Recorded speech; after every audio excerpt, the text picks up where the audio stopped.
హాయర్స్ welcome to our channel. ఆంధ్రప్రదేశ్లో ప్రమాదం పొంచి ఉంది, అక్కడికి వెళ్ళొద్దు అని చెప్పేసి నెదర్లాండ్ గవర్నమెంట్ అక్కడి పౌరులకు చెప్పిందని చెప్పేసి ఒక వార్త వైరల్ అవుతుంది. దీన్ని వైసీపీ వాళ్ళు కూడా విస్తృతంగా ప్రచారం చేస్తున్నారు. మరి వార్తలో నిజమెంతుంది? నిజంగా అసలు ఆంధ్రప్రదేశ్లో అంత ప్రమాదం ఏం పొంచి ఉంది?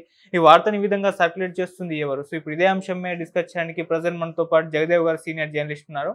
వారితో ఒకసారి మాట్లాడదాం. సార్ నమస్కారం.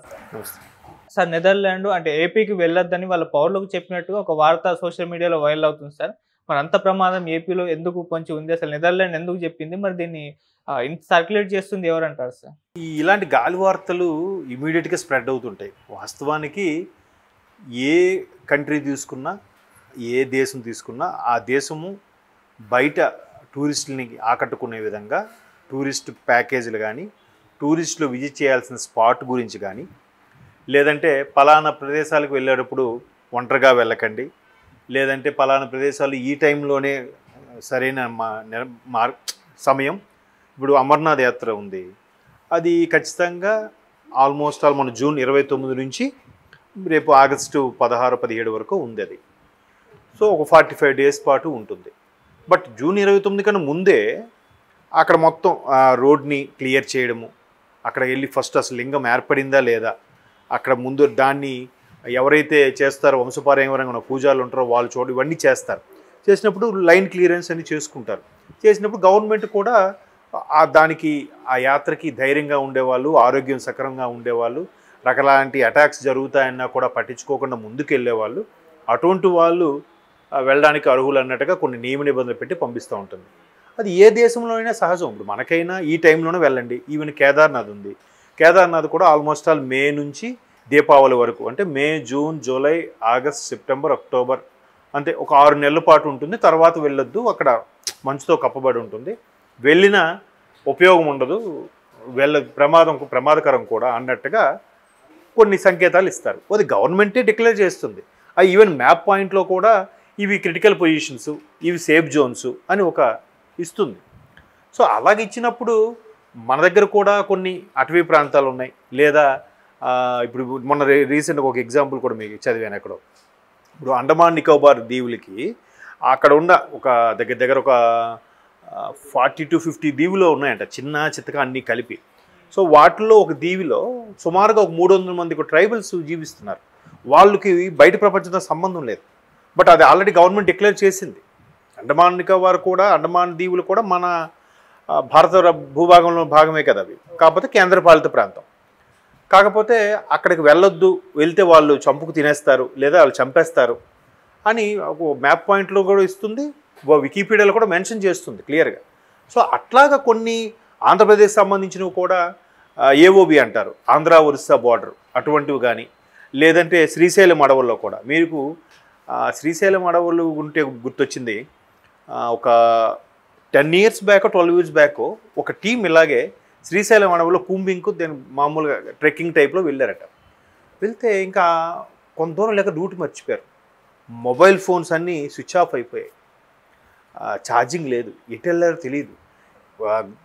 చాలా దట్టమైన లోపలికి వెళ్ళిపోయారంట. అటు పైగా ఏవి ఎయిర్లో వెళ్ళేవి కూడా ఏవి లేవు. సో చాలా ఇబ్బందులు పడి, నేను చదివిన ఆర్టికల్లో ఎలా ఉందంటే వాళ్ళ గురించి దగ్గర 14 మంది ఎంతమందో తప్పారంట.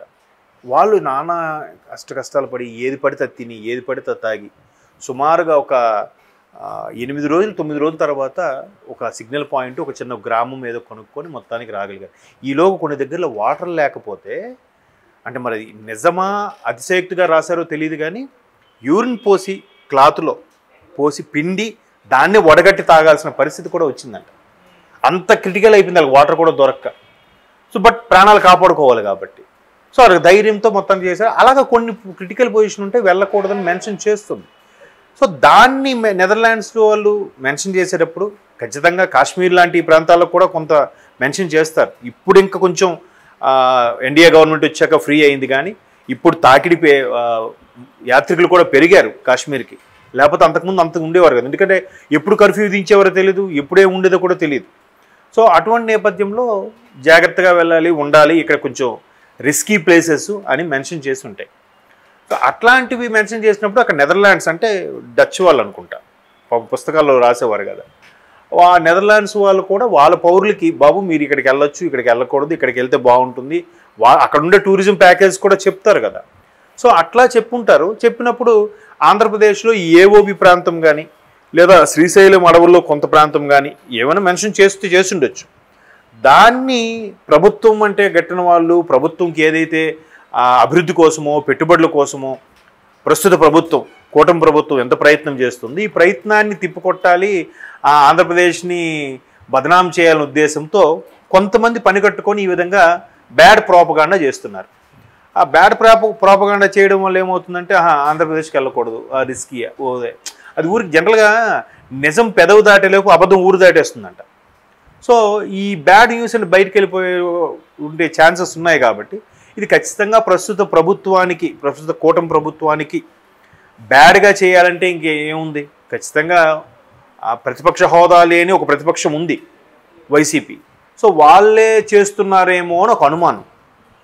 దానికి కొన్ని కోట్లు ఖర్చు పెట్టి కూడా పబ్లిసిటీ చేస్తున్నారన్నట్టు కూడా వార్తలు వినిపిస్తున్నాయి. మరీ అంత ఖర్చు పెట్టి రాష్ట్రాన్ని బదనాం చేస్తారని అయితే నేను అనుకోను. ఎందుకంటే ఇవాళ కాకపోతే రేపొద్దున మేము మళ్ళీ వస్తామని అంటున్నారు కదా, మళ్ళీ వచ్చినప్పుడు ఇట్లా బదనాం చేస్తే అప్పుడు ఎలా అయితే అఫ్కోర్స్ అలా కూడా ఉండొచ్చు. వాళ్ళు మళ్ళీ రావడం కోసం లేదా ప్రస్తుత ప్రభుత్వాన్ని బదనాం చేయడం కోసం రాజకీయాల్లో దేనికైనా సాధ్యమే, ఎంతకైనా తెగిస్తారని కూడా మనం చూస్తుంటాం సినిమాల్లో వాటిలో. సో అట్లాగా వాళ్ళు కూడా వాళ్ళల్లో ఒక బృందం ఇలా ఇట్లా తయారు చేస్తుందేమో, ఇట్లా బ్యాడ్ పబ్లిసిటీ చేస్తుందేమో అనే వార్తలు వస్తున్నాయి. బట్ అందులో పూర్తి జనాలు కూడా అంత త్వరగా నమ్మారండి.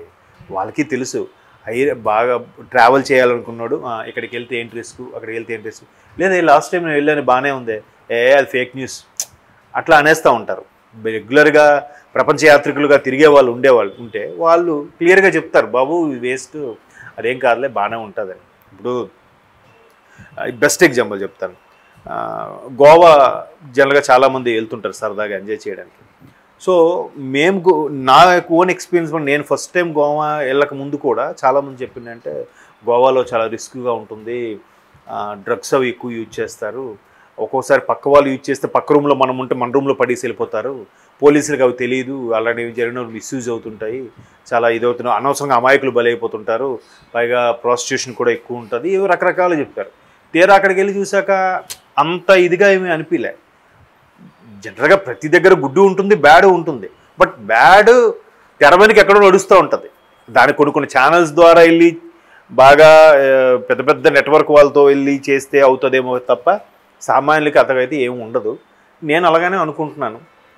మరి అలాంటివి ఇక్కడ అయితే ఉన్నాయో, ఏవైతే అటువంటి స్పాట్స్ ఉన్నాయో ప్రతి గవర్నమెంటు వాళ్ళు సొంతంగా డిక్లేర్ చేస్తారు, వేరే గవర్నమెంట్లు కూడా చెప్తూ ఉంటారు పలానా కంట్రీకి వెళ్ళకండి, ఇప్పుడు కొన్ని సిరియా ఏవో ఉన్నాయి అటువైపు వెళ్తే మంచిది కాదు, చాలా ఇబ్బంది. ఇంకో కంట్రీ కూడా నేను ఏదో విన్నాను, అక్కడ పబ్లిక్గా మనం ఏదైనా ఇప్పుడు ఇలా వాచ్ కట్టుకెళ్ళినా కూడా లాక్కొని డైరెక్ట్గా వచ్చి కత్తో గన్నో చూపిస్తాడంట, ఇచ్చేయాల్సిందే, ఇవ్వకపోతే కొట్టేస్తారంట, ఒక్కోసారి ఇచ్చినా కొడతా ఉంటారట.